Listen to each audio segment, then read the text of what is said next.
Hey guys, this is Greg Denning, and you are in the School of Awesome Sauce, where I share with you amazing stories and strategies to help you live an extraordinary life. Hey, my friends. In life, you come across so many different kinds of people in so many different situations, and some people you meet will be very cruel and very selfish, and then others you meet will be very selfless and very kind. And one thing I've learned, that cruelty especially is really just trying to pass on to others the degradation in yourself. And generosity is passing on to others the goodness in your heart. And I've come across both. And in living in tough circumstances and situations, you find both. And what's interesting is it's not divided like we think it is. Sometimes we think in the really nice neighborhoods and affluent areas, we just kind of almost subconsciously think like, oh, people will be kind and generous here and thoughtful and helpful, and we think there's no crime going on here. And then we think in the bad neighborhoods, oh, nothing but selfishness and cruelty and crime here. And there's reasons for those stereotypes that are justifiable. But then there are experiences that are totally the opposite. And when I was in some of my hardest times, I experienced both. One time I finally, in fact, you guys, when I went to get, when I really was clearing out my locker in high school to drop out so I could just go work and survive, one of the most generous acts and kindest acts ever came from this wonderful, wonderful couple who invited me to come into their home, and were so generous to host me and take care of me and show me love and kindness, an example of a good life. Oh, I'll never ever forget how kind and generous and thoughtful and helpful they were. Shortly after that, I was kind of getting on my own, getting my feet under myself, and I rented an apartment. And with an older dude, he ended up not paying the rent and taking some of my things, and so I ended up getting kicked out of there, and I had nowhere to go. And so just when things were getting better, I lost a bunch of stuff, and I was out on my own. I didn't know where to go or what to do. And this man who had just been released from prison was again another huge act of generosity. He said, I know what it's like to have hard times. Why don't you come stay with us? And so I went and I stayed with his family through the winter, I think. And again, generosity and kindness opened their home and their hearts and showed me that kindness. Again, I'll never forget that. And then later on, I was out on my own again. I'd gotten to some work and bought an old pickup truck, really old pickup truck that I had to sleep in a few times. I'm grateful to have that, but it was hard to sleep in a little pickup truck. And at one point, I was broke, and I didn't have. I was trying to, it was just as I was getting into college, wondering how I'd pay for tuition and books and food, and I was getting jobs, and anyways, at one point I was having a rough go. I didn't have any money left, and didn't have a place to stay, and ended up with a friend of mine. He was also at a hard spot. We were both there was no money. We were just going through a tough time, and we didn't have a place to stay. And so a guy we knew of said, "Hey, why don't you guys come crash on our living room floor? You can just sleep on the floor." So we went over there. We crashed on the living room floor, and I didn't have any food, and I didn't have any money, and so I was just going to bed. And my buddy had a little Lynn Wilson burrito, little microwave burrito, and he's like, "I'm just gonna go heat up my burrito." I'm like, "All right." So I just rolled up in a ball on the floor on the carpet, and I was just getting ready for bed, and I remember just feeling insanely jealous that he had a burrito. But I was going to just sleep it off. Sleep would be the best in that situation. get rid of the hunger. And he was a friend of mine that worked out in the gym together. We lifted weights together, and big guy. And so he walks in with 2 plates, and he'd cut this one little burrito in half. And he and I shared, two big guys sitting there sharing half of a little microwave burrito. And he may have not thought it was that big of a deal, but that was a huge act of generosity and kindness that I have remembered for a long time and been grateful for a long time. And I kept having these experiences of people being kind and generous. And I kept having experiences of people who would rob and steal and beat and were just cold and hardened. And some of them were acting out of desperation. Some of them were acting out of ignorance. And some of them were acting just out of straight cruelty. Like I mentioned, from the degradation inside them. But I kept seeing glimpses of goodness and glimpses of light and kindness. And I wanted to be like that. That's the kind of man I wanted to become. And in this desire to give back, as I was getting on my feet, as I was just devouring personal development and human performance, all these great truths, and it was improving my life, all I wanted to do was to help others. I wanted to give back. I wanted to serve. I wanted to make a difference. Like I was getting out of it, and people were being kind and helpful to me, and I wanted to give back. And so I thought, I can go on like a mission. I can go on a mission and go serve people and help and give back that way. That's what I thought in my mind, like that's one way I can go give back. I can share what I've been given. But I didn't have any money to support myself. And I was talking to a leader at the time and said, hey, I would love to do this, but I just have no money, and I may go work, maybe I can go get a job on a farm or something. I don't know, maybe if I can just find some way to earn the money, I would love to do this. And literally while we were talking, a gentleman walks in, and they were just talking, and he told him that I wanted to go, but I didn't have any money, and kind of told him my situation. I'd never seen this man before. I've never seen him since. He didn't know me. I didn't know him. And I was just sitting there kind of, waiting for them. They were talking about something, and he taps me on the shoulder, and I turn around, and he hands me a check for $2,000. And he says, hey man, just use this money to get whatever you need so you can go out and serve and make a difference. And I was blown away. Absolutely blown away. So much kindness and so much generosity from a stranger so that I could share and serve and make a difference. And I ended up going to Peru in South America. And I'll share that story later, but man, that changed the course of my life drastically. Still to this day, like all the time, like massive elements of my life are because of that decision and of course that generosity to do that.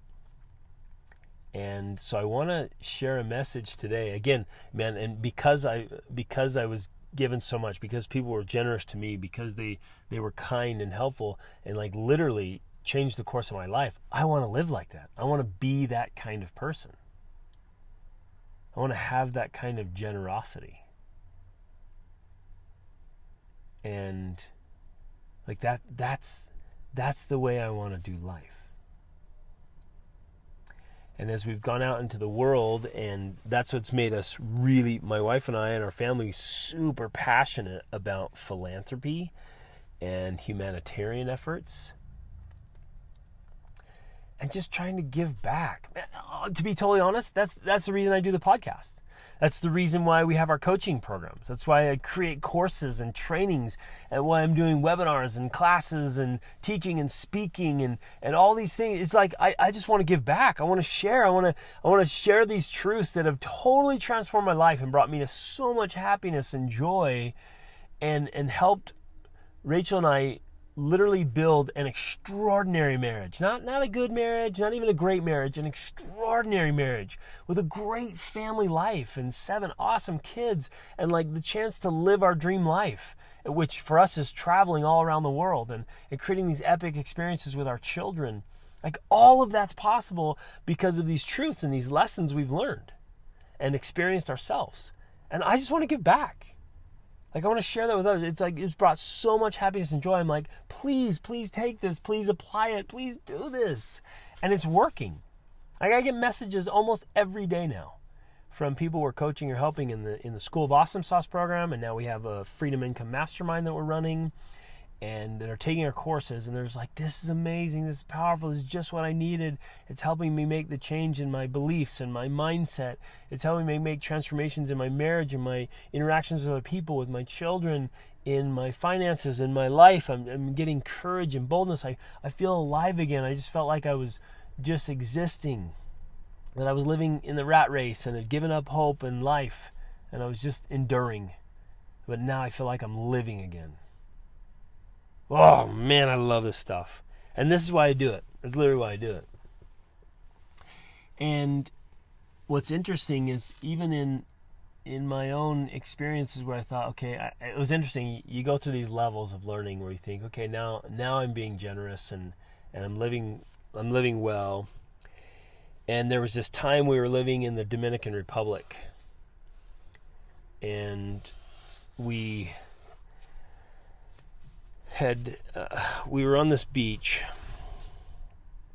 Actually, we were on this specific beach because another act of generosity. We had met some friends down there. They had this beautiful condo on this specific beach. We were living nearby, but they went and we were able to stay a night at their condo on this gorgeous beach. And across the street was just extreme poverty. Kind of this little village was so poor.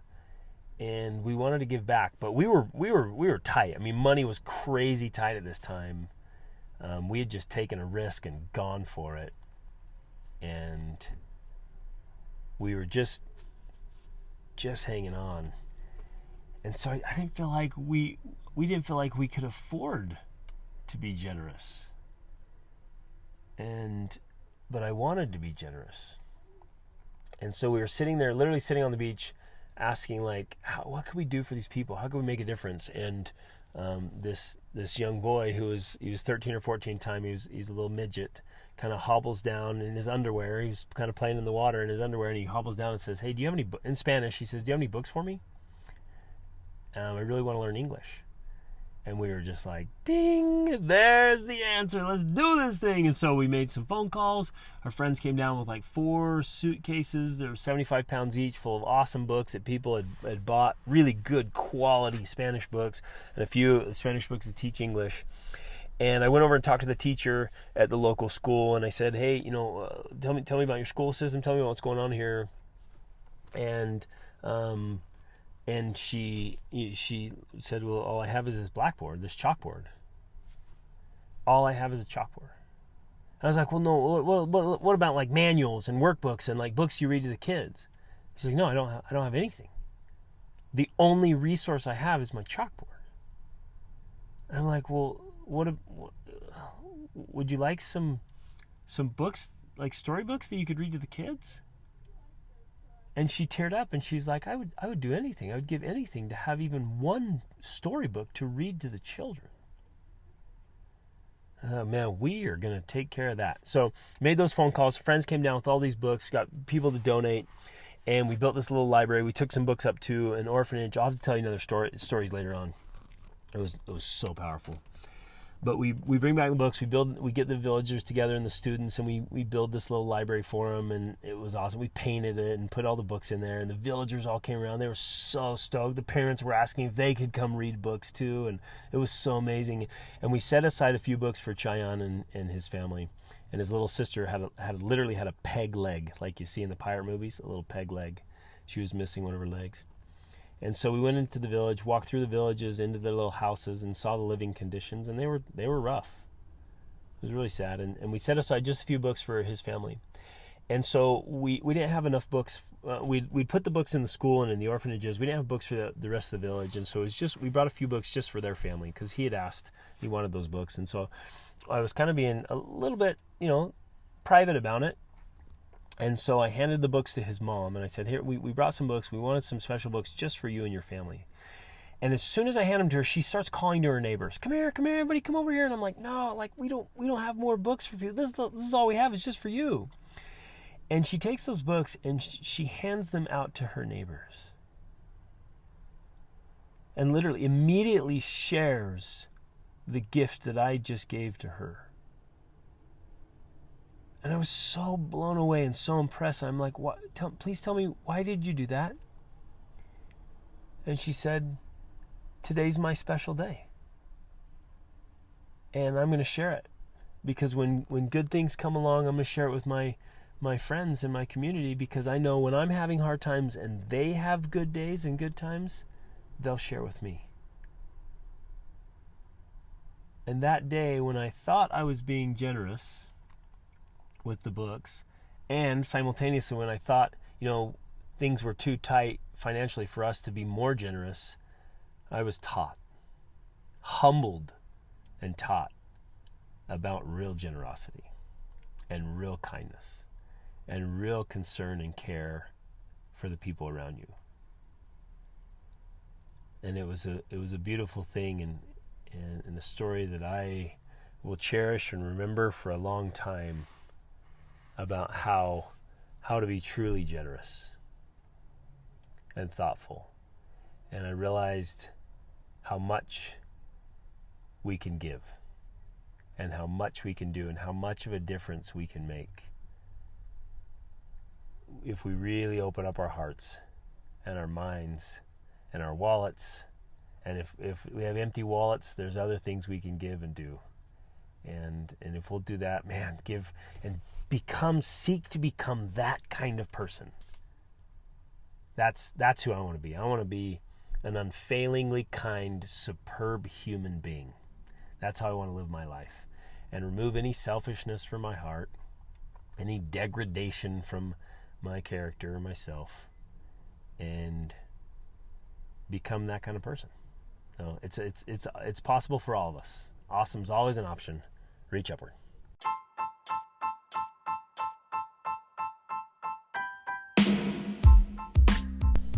Hey everybody, thanks so much for listening to this episode. I hope you got a lot of value out of it and found some things that you can apply to your life right away. Hey, I'm being totally sincere when I say I live to help you live your extraordinary life. So I hope you'll reach out to me if you have any questions, or let me know how I can help you in any important area of your life.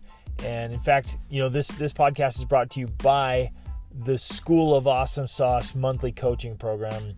Take advantage of that. Get in there. It's the best way to get a breakthrough to the next level, so you can level up your health, your spirituality, your emotions, your mind, your relationships, your finances, business, every part of your life. Just get in there where you have a coach and a mentor. You have a supportive community to make things happen. So jump in there, take advantage of this, try it out, get in there with us, and level up your life. See you on the inside. Reach upward.